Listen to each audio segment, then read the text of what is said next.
All right, Guam, welcome back. And Hafaday, you continue to watch Weekend Edition. I'm still Jason Salas, and music is something that binds all of us, not only as Guamanians, but members of the human race. And a very special concert will be going on very, very soon. So here to talk about this is Dr. Stephen Bednarzyk. He is the music director and the conductor of the Guam Symphony Society. Doc, thanks for being with us. Thank you for having me very much.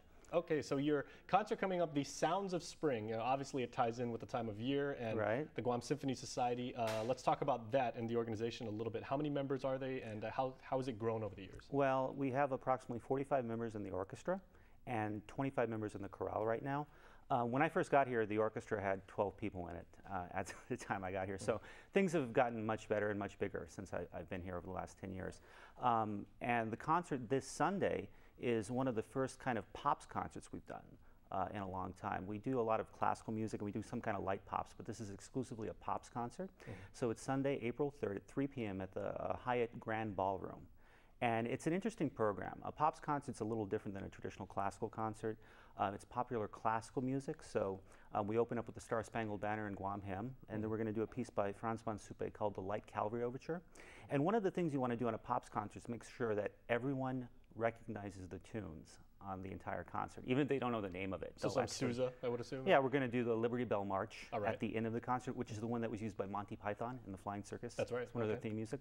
And then after the Light Cavalry Overture, we're going to be doing a lot of selections by Leroy Anderson, who wrote a very famous piece called Sleigh Ride, but we're going to be featuring some of his other pieces like The Typewriter, with Cynthia Shinofsky on typewriter, and Bugler's Lullaby with Ben Hardy on trumpet, and a lot of tuneful pieces that people will recognize.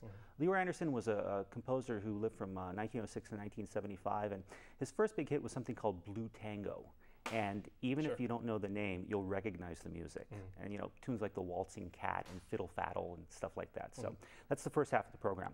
And fortunately for our MC for the afternoon, we're going to have none other than Mr. Travis Kaufman. Nice. So he'll be calling the shots.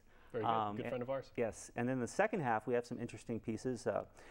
My wonderful and talented wife, Michelle Bednarzyk, will be narrating a piece called Tom Sawyer's Saturday. Another friend of ours. Yes, very well. yes. It's a piece by John Dankworth for narrator and orchestra, and it talks about Tom Sawyer's Saturday afternoon when he had to whitewash the fence and he got all of his friends to do it.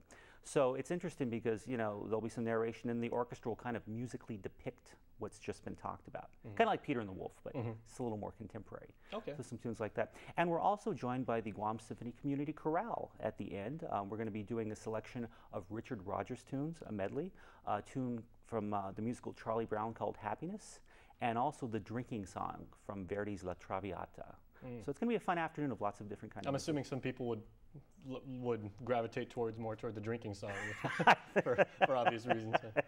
It depends. Yes. Well, we'll leave that up to the audience and their preference. But the one thing that you touched on, these pieces of music, people may not be able to identify them either by composer or by song title, but maybe these are the types of things that they've been in a bank or they've been in an elevator and they can pick up on that and they're like, I've heard that somewhere before. Yeah, true. And also the members of the Guam Symphony Society, these are people that you see around every day. They're teachers in schools, they're in the public sector, the private sector. Maybe talk about the diverse background of Guam's elite musicians. Well, it's a community orchestra, so almost everyone in the orchestra has a different job. Some of them are music school teachers, some of them work as lawyers, some of them are high school kids that are very talented. So they come from all different backgrounds, and we get to rehearse once a week on Monday evenings from 7 to 9. And it's very, very rewarding to get together with them. And one of the things about doing a pops concert, which I've talked to the orchestra about, is that most of the time classical concerts or symphony concerts kind of have this stuffy appeal, and people are kind of like maybe apprehensive about going to see stuff like this. So by putting a concert in the afternoon and doing more light classical stuff that people will kind of know, it makes it less, I don't know, people are more willing to go to concerts, something like that, Fun for all ages, yes, too. Hopefully. Okay, so I'm hooked. Where can I get tickets, and possibly where may I go to maybe join the orchestra? Because I can play Mean Triangle. Really? Yeah. Well, actually, going way back to 8th grade. We need another percussionist for this concert. I mean, so there you go. We could talk to you after the show. Tickets are available in advance at 3 places: Brown Bag Cafe, Faith Bookstore, and Dragon Locksmith. They're $12 in advance, $10 for military, and $7 for students. At the door, they're $15. And if you want to have a little more information about the Guam Symphony Society, we do have a website. It's very simple. It's guamsymphony.com. And it has our rehearsal schedule, We rehearse on Monday nights from 7 to 9 at UOG at the Fine Arts Fine Arts Building, FA 127, the only room in there. And the chorale rehearses on Tuesday nights, same place from 7 to 9 also. And if you want some more information, please go to guamsymphony.com. It has our entire season schedule and more information about the organization.